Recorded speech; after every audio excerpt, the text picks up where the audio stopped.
Hardcore Record, Episode 15, Cameran Sassman, author of In Between Shows, the A-Sides and the B-Sides, which are about growing up punk in a not-so-punk world.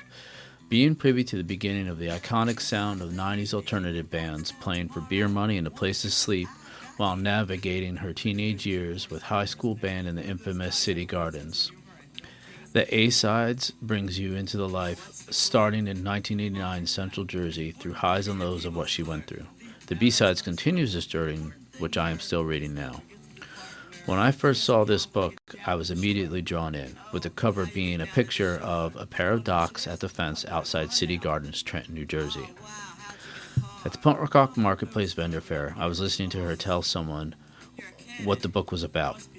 I walked over and shoved the info about my book in her face and tried to express how it seems we both wrote about a similar subject, and I hoped it didn't ruin our first meeting. And I had to run off and catch up with my kids. Well, it didn't, and I'm glad. Reading her books is like when you buy a record you never listened to, but you just know you're going to like it. I urge anyone who is punk from anywhere, especially if you grew up in New Jersey going to City Gardens, that is all my friends back on the Jersey Shore, take a listen and then go buy these books and read them with great joy.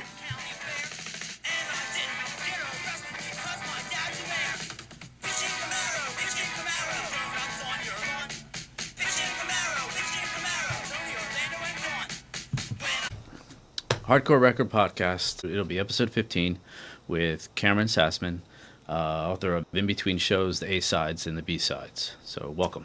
Thank you for having me. Good morning. Yeah. Morning. Let's see how I got introduced to your book. Let me start with that real quick. Met you down at the punk rock. It was Punk Rock Marketplace, right? That's right. Yeah, in Seekonk there, and Oops, I lost you. Lost sound. Now I can hear you. You cut out. There we go. Yeah. All right. Take 3. Yeah, this happened yesterday. I don't know why, but I might have to get a new mic. All right, there we go. Yeah, I overheard you talking to someone else about your book, and I was like, oh, it's similar to like what I was writing about, what I was thinking about. So, and then I introduced myself really quick, and then I had to catch up to my kids because they just started running off. You know? Gotcha. Yeah. So, how about we start with, I guess, one of your first memories of getting into kind of like punk rock, like. It was kind of a slow trickle to some degree. I think growing up, I'm a kid of the 80s, Gen X, and I loved Blondie. And then later on, I think probably around 7th grade, I was taking a music elective class.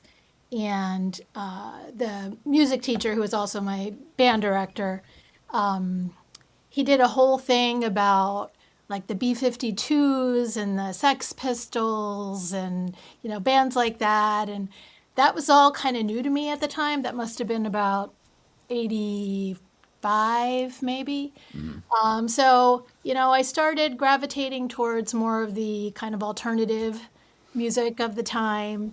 But it wasn't until 8th grade, and I think that must have been like 86, 87 maybe.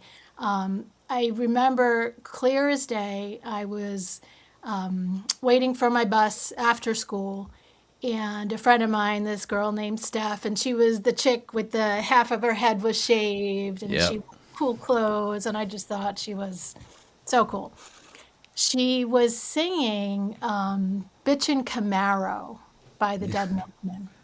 Such a great song. I was like, what is that? And she told me all about the Dead Milkmen, and like right away she made me a tape of her album and brought it in for me the next day. And then I was just like all in. So that kind of started, I was around 13, 14 years old, and just kind of started discovering, more and more music. In that genre, I used to listen to WPRB out of Princeton, which was the Princeton, I think, the public radio station there, and they used to play a lot of punk and hardcore. I started making more friends in the community. I had a lot of skateboard friends. And then I think, let's see, 1988 was the first time I went to a hardcore all ages show at City Gardens in Trenton. And that's actually where my book starts. So, Yes. Yeah. And that so I was, kind of like I was all in at that yeah. point, you Yeah. know. It's a good feeling to know, like when you finally find it and you're like, wow, like Yeah, this is awesome. There's no going back, you know? nope. Yeah. And you And I try to haven't talk looked to, back. yeah, you try to talk to people outside of it and it's just, you know, they don't get it. No, people don't get it, and it's such a great community. Yeah. I think for me, I always kind of felt a little bit like an outsider for all of my life, really, Yep. and it was just nice to find another group of people who kind of felt that same way and just built community around being different. And I Yep. think that's what I liked so much about it. Not just the people, but the music itself was, outside the mainstream. And I really gravitated towards that. Yeah. Nice. Um, what made you decide to write a book about pretty much all your experiences? Was it a long process? Did you think about it for a while, or was it like all of a Um, sudden? well, where it started was a friend of mine who I know from my marching band days back in high school. I was a band geek, Yep. and they still work in the high school that we went to. And in the high school, they were doing some renovations in the auditorium, and there used to be these risers in front of the stage where the chorus would sing from during performances.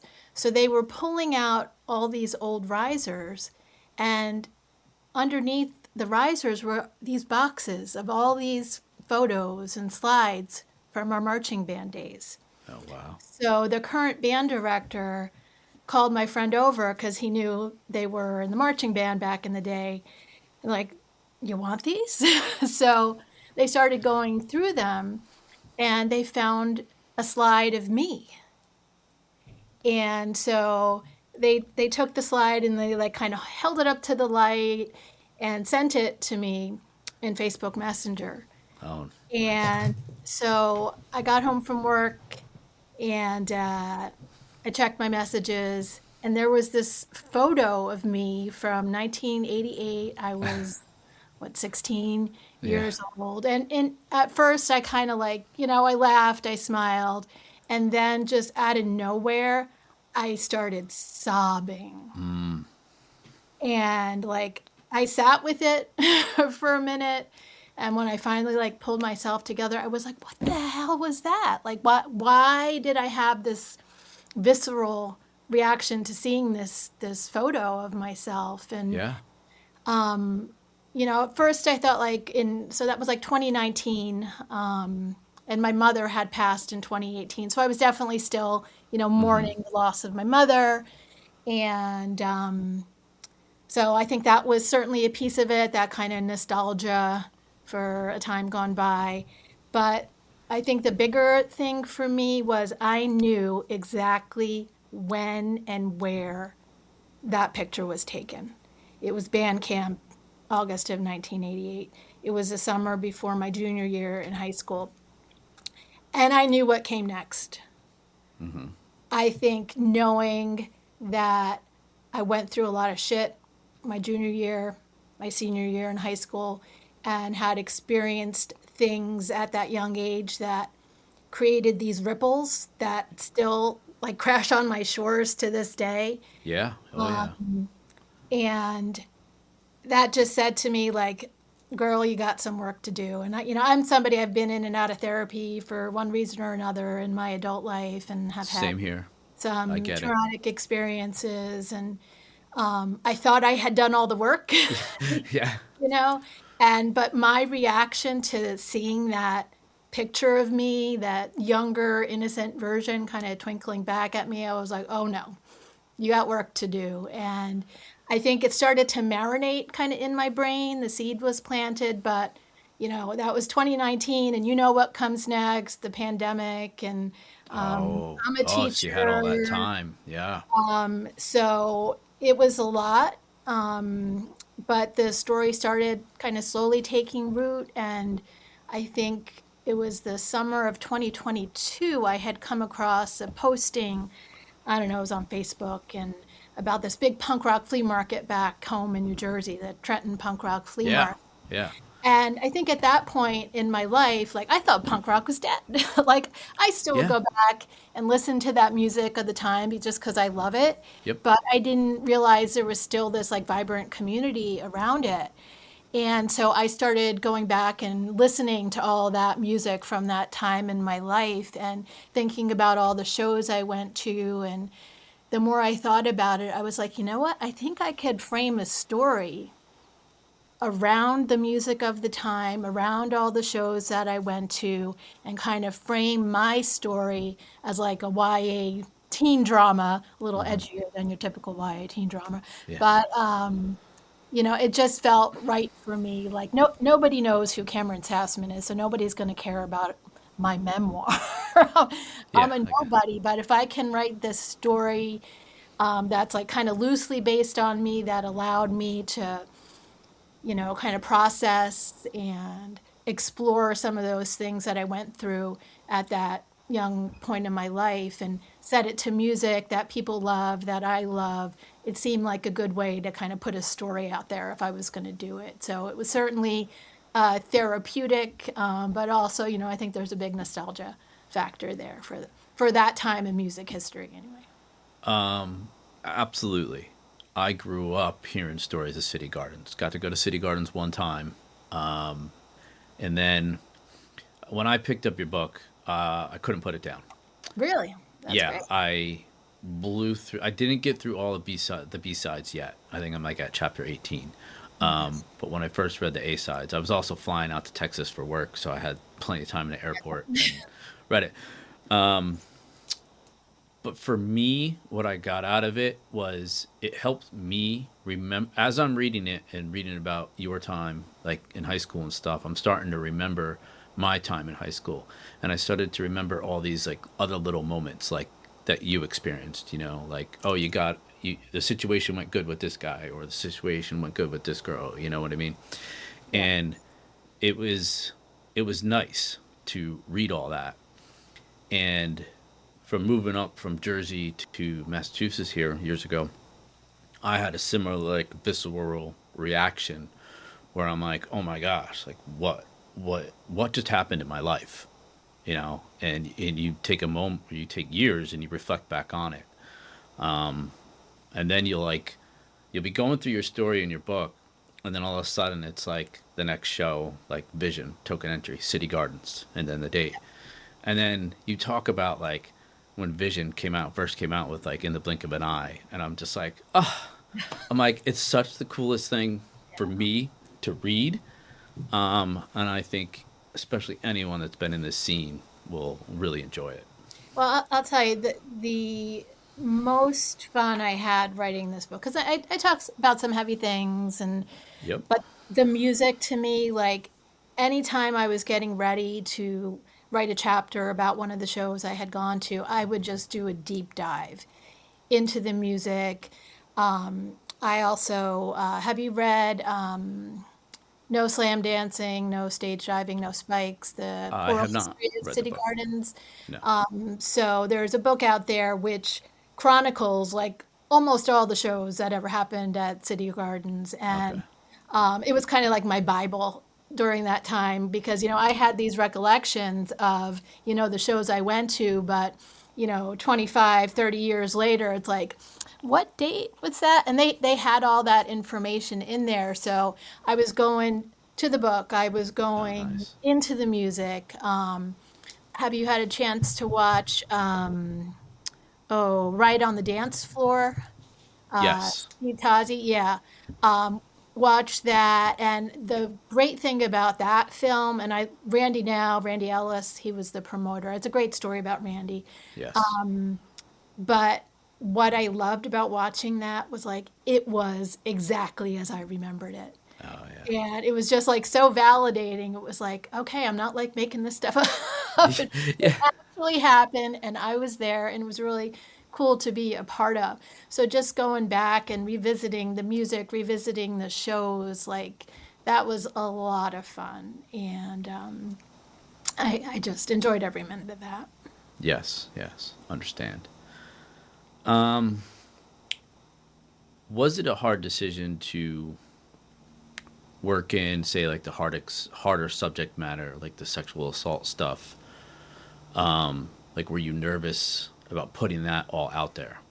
Oh, for sure. And at the same time, it's like I wanted the story to be honest and authentic.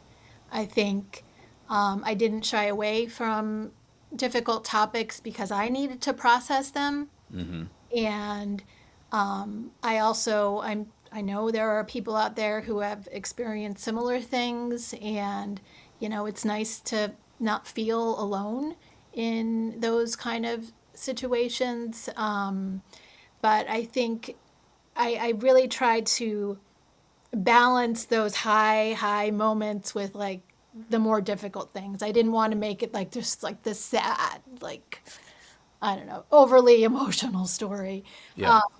But I tried to really balance things out with the hard stuff, but then those moments of teen joy, and most of those moments for me centered around music. So, so I have no regrets No, sharing I some don't. of Yeah. those really tough moments, and and I also didn't want to portray myself as like this, little, goody goody who did everything right, because you know what? I made mistakes and I hurt people and I did things that I regretted. And I think for me, one of the things I was working on in therapy was reframing regret. So I think when I look back at that point in my life, there are things I'm like, you know what? I could have done that differently. I could have handled that differently. I could have made a different choice, but you know what? You can't go back. No, no, you And I can't. think writing this book gave me a chance to go back and go, okay, that's what that was, and this is what you learned from it. And you can't go back and change everything, but you can at least process and learn from those experiences. And that's what going through life is. It's learning. I think I had a conversation with a friend of mine like a year ago. I haven't talked to in like 5, 6 years before that, and we were talking about stuff. And he's like, "Why were you always like this?" I was like, "Well, we were in our 20s, man. We were still just kids. Yeah. None of us knew. We were all still trying to learn. And since that conversation, we continue to talk now. Well, I'll tell you, Yeah. with my books, I was able to get back in touch with people that I Uh, hadn't talked to in a long time, and just kind of healing some of those wounds from the past. And I think you're in book two right now, so yeah. that book is really chronicling a very unhealthy relationship that I was in. And because of that unhealthy relationship, I cut a lot of people off in my life and retreated. And I've been able to reconnect with people, and that's been a beautiful thing. So, That's amazing. And we've all been through it. Like everything you wrote about in the books so far that I've read, I feel like we've all gone through it. And especially being older and reflecting, and since I've been doing this podcast and talking to everybody, they're like, it's been so nice to talk again about all this stuff, yeah. because it was like, well, what did we do it all for? Why were we all there? Like you said, like somebody chronicled city gardens. Then you're able to have that as a base and go down that road. It's pretty amazing that we all like you said, like everyone kind of starts to come back to it and it culminates. And then we create this, or you create this story, and then we all have these conversations out of it. And Well, it's, and I think a lot of the things I went through were just like so universal, whether you're yes. in the punk community or not. Mm. Everybody has, their first job. Everybody has their Yeah. first concert that they went to. Everybody, gets their license for the first time, has their first heartbreak, has, friend drama. I mean, all of those things are so universal that even if you're not into the punk music of the time, like I think it speaks to a lot of people. Yeah. Then the other thing, when you wrote about the book, I'm reading along, and you mentioned New Hope, and Oh I yeah, I'm have sure. not thought about New Hope. I must have been like 15 years, and I went to my wife. I'm like, "You remember going to New Hope?" She's like, "Yeah." And then you even talk about like Seaside. I used to work the parking lots in Seaside Nice. on the weekend nights. And again, that was just a nice thing going down all Well, those that memory was lanes. my beach growing up. We used to go to Island Beach State Park. Yep, That yep, was our beach, and then we'd always go to the Seaside Boardwalk after, and that's just like it's like this mythical, magical place in my yeah, mind that just holds so many memories, and I really yeah. cherish that. And then you even mentioned the sawmill, I think, at one Oh yeah. point, and I was Well, like, the sawmill was my pop-pop's favorite. So yeah, when my grandparents would take me down to the shore, my nanny would take me for Coors frozen custard, and then my pop-pop would go have a beer at the sawmill, and then we would meet up, and then they would take me on the rides and everything. But yeah, I have a couple good scenes yeah, at the yeah. Jersey Shore. Growing up in that area was always nice because you had all those places to go Yeah. to. You know, you could go to Asbury Park. I grew up more like on Long Beach Island, Mm. down in that area. But yeah, do you still own any of your old vinyl? I do. So I would say at the time, so in the 80s, like I had more tapes, but I do still have like my old vinyl. Some of my albums, my brother took with him to college and have not been seen since. So he took my Circle Jerks, Golden Shower of Hits. I had We're the Meat Men and You Suck. Uh, That disappeared. My Cure Disintegration album disappeared. Yeah, so I don't have all of them because my brother. And the funny thing is, like, my brother was always like the popular cool kid. He was a soccer jock and everything. And then at some point, like, he started skateboarding, and then he kind of got into the music, and then all my shit disappeared. So I had a lot on tape and at the time, like, I didn't have a lot of money to spend on albums, and I didn't have anybody to drive me to record stores. So I relied on my friends in the community to make me tapes. So the character in the book, Shelby, who was based on one of my best friends, her boyfriend, Garrett is his name in the story. He was in the skater community, he was in the punk community, and he was the one who was taking us to City Gardens. And so he made a bunch of tapes for me, 7 Seconds, and I'm trying to think, Youth of Today, and Black Flag, and Token Entry, and all those yeah, bands. So I got a lot of the tapes from other people. And that's how we did it in the day, and you relied on your friends for that. yeah, yeah. I remember having shoe boxes and shoe boxes of like cassette tapes. I don't have them anymore either. But Yeah. yeah, what would be one of your favorite pieces of vinyl that you own still or did own? Um, so let's see. I mean, for me, going way back, like the Beatles are everything to me. And so from that period of time, from my childhood, those are, I think, the most important albums for me in my collection. But that Circle Jerks album that I had, the Golden Shower, I can't tell you how, how many times I played that album over and over and over again. So that one was a big deal to me back in the day. But things like REM, Green was another one I listened to all the time. Like I'm a huge REM fan as well. So I wasn't just like in the punk lane, like I had Yeah. diverse tastes. But those were definitely some of my favorites. Yeah, that time it was kind of hard to just stay in one lane, I feel like. like that '90s, all that, like REM, like you said. You've talked about Jane's Addiction. Oh Like God, yeah. it's just so many amazing bands across the board, from punk to hardcore to alternative rock and roll. Like all of it. It was just you had your pick of the litter.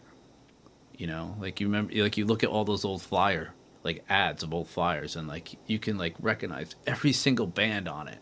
And it's wild. And I used to have a collection of the punk cards from City Gardens, Uh, and I don't know what happened to them. They got to be worth some yeah. money or something. I think there might be a box still in my parents' attic. It's hard to get up in the attic, so I haven't been able to check. But like those were my highlights, getting those in the Yeah. mail and seeing who was coming up next. And Randy always had really good lineups at City Gardens. Those were some really great shows. Nice. Nice. Um,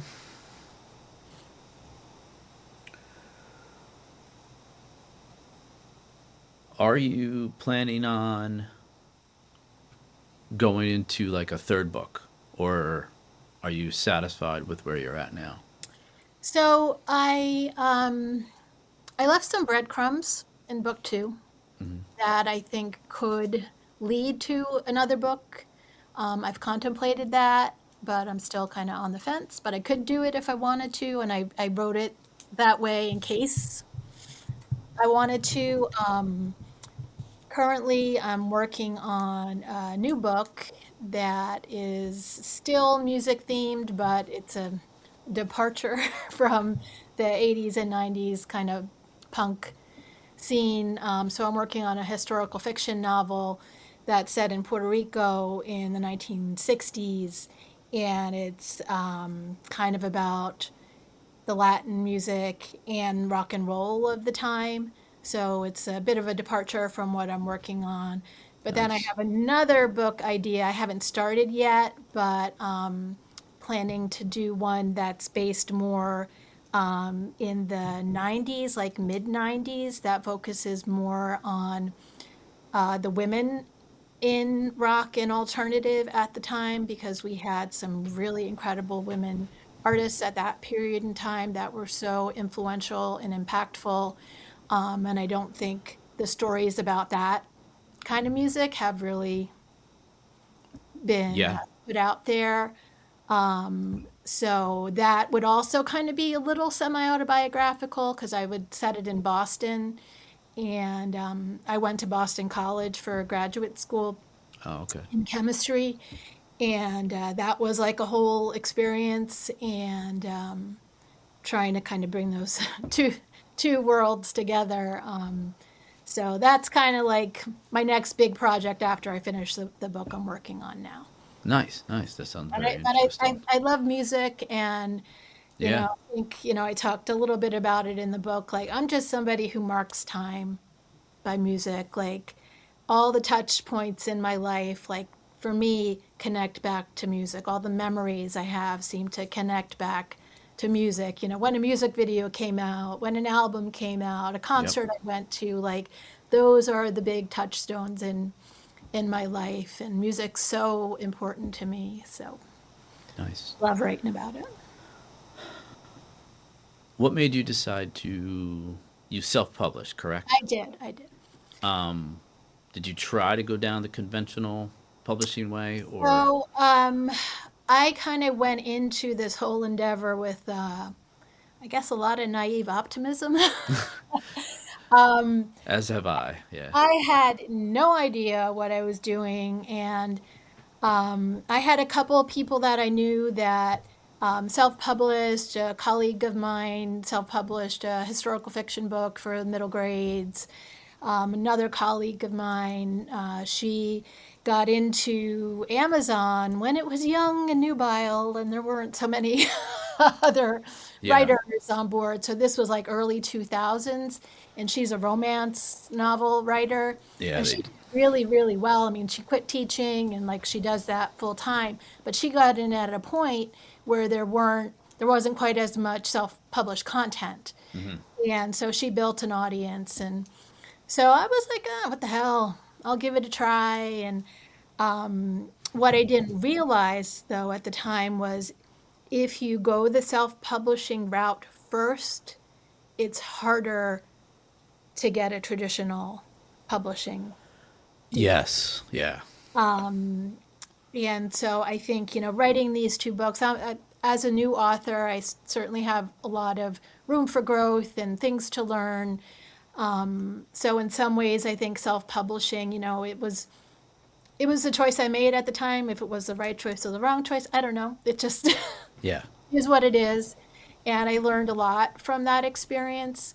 But I also think being part of the punk community, that kind of DIY ethos is like baked into who I am. So it was also kind of natural for me to go that route. But I wish I had known that if I wanted to have a better chance of getting a traditional deal and being able to get my book out to a wider audience, you kind of have to query and find an agent and Yep. go that direction. I think I didn't realize just how much gatekeeping Yeah. I know. happens. And, you got to query, you got to get an agent, and then that agent is the one who will take your book and manuscript to publishing houses to try to get somebody to pick it up. It's not like you can, send an email to Random House and say, hey, here's my manuscript, take a Yeah. look at it. They're going to hit delete and that's it. And the same is true. Like I've written a screenplay as well for a streaming series based on my books, and I've actually gotten some really good feedback for a couple screenwriting competitions, and I made it kind of far in one competition, but I haven't been able to get an agent interested yet. But again, a lot of gatekeeping involved in that. Like it's really hard to break out. And the other thing I'm finding is if you don't have a big social media following, Oh, I that's know. kind of another barrier. And I'm on Instagram. I'm 53 years old. I didn't join Instagram until I was 50. So, Yeah. Yeah. and all of my friends are on old people social media, Yeah. Facebook, right? Yeah. So, even if somebody's like interested in your stuff, they go and look for you on social media. And if you don't have a big following, they're like, not interested, and that's kind of frustrating because I think there are a lot of great content creators out there who maybe don't have as big a following and who might be able to reach a wider audience, but you have to have somebody willing to take a chance on you. Yeah. I feel like the book community needs to kind of mimic the underground music community. Yeah. Maybe have like a little publisher in this town, a little publisher in that town, and start having like book readings at different Yeah. places, kind of mimic like shows. Right. Right. And, I think that would help with self publishing because, like I said, it'll just mimic the music community. Yeah. Um, I mean, there and are a couple like indie publishers that specifically publish punk books, like Bazillion Points. They did Nancy Barrow's book. hmm DeWolf Publishing, who did the City Gardens book, and they have a whole lot of books. But those publishers are for nonfiction titles. Oh, yeah. So I haven't really been able to find somebody in that kind of like punk community genre that's doing fiction. I mean, my book, I call it semi-autobiographical. It's because it's loosely based on my life. So I don't think it falls in that nonfiction category, and it's written like a YA teen drama. So I wish there were more independent publishers interested in that kind of content. Yeah. Yeah. That's what I'm trying to do with this. Talking to people like you, and kind of just spreading words out a little more, helping ideas, get out Well, there. and I think the other thing I find frustrating is, I don't think your average person has an appreciation of the breadth and scope of our community. Yeah, Like, it's a big community, it and is. people are passionate about this music, passionate about the stories. And I don't think people appreciate just how many of us are out there. And I think they're missing out. Agreed. Well, that's all the questions I had for you. Do you have anything else you'd like to add, or where can you go to get your books? So currently I'm available on Amazon. Um, I know Amazon is maybe not quite as popular these Right. days Yeah, it's the for big game in reasons which town. I totally get. But I have not had a chance to like upload it to Ingram Sparks or Barnes and Noble yet. I think now as a self-published author, like how difficult it is to kind of get your stuff out there. You are your promoter, your marketer, your Yep. ad creator, all that. And when I first put my book out, it was just like so overwhelming. Like I could only focus on Amazon. True. But that I do where I sell most of my books. So I do a lot of punk rock flea markets up and down the East Coast, like the punk marketplace I did in Seekonk. I don't have any coming up at the moment. I think what's funny is last year around this time I had done the Worcester punk rock flea market, which I vended with a lot, and that's always a really great crowd. And last Christmas I was like, you know what? I'm done with the book for a while. I'm going to focus on other Yeah. things. And then I got picked for Women of the Pit. I was Nice. in their book club, featured in their book club. Then I saw the ad for the punk rock marketplace. So I'm like, what the heck? I'll do that. It's, in the holidays, it's a good time to do a market. And then from the marketplace, I got in contact with you. I got in contact with Hmm. Joshua Hurst, who does the Legends of Hardcore Oh, yeah. trading cards. And he turned me on to the TNF podcast. So I'm going to do them. And then I met another guy who was opening a record store. And then I met Bobby Forand, who's another writer who invited me to do an event tonight in Warren, Rhode Island, another writers reading event at a Nice. little independent bookstore there. So, it's so great to be a part of this community where people are, looking out for each other and trying to promote each other's work and, get our stories out there. And it's a really special community to be a part of. And we've got this music that all kind of ties us together. Yes. Agreed. Cool. All right. Sounds good. Thanks for coming on. Yeah, thanks for having me. This was great.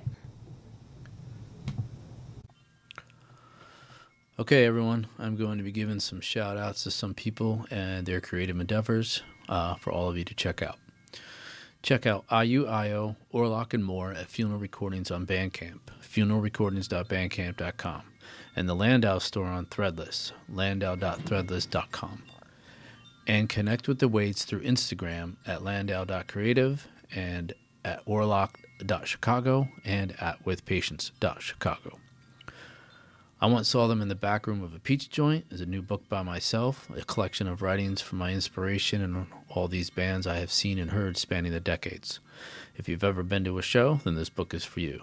Available wherever books are sold or from the link on my IG page at old.man.elliot. And thank you to Silk Road Books for giving me this opportunity and guidance to get this book out there. So please check out silkroadbooks.com and all they have to offer. Check out Stephanie Elliott's works through Orange Blossom Press Company, The Witch in Yoga Pants, The Girl Who Didn't Go, Horror Stories Compilation Volume 1 and 2, a sci-fi mystery series with Morris and Packard starting with Murder on the Mountain, all available through Amazon. Thank you and have a good day.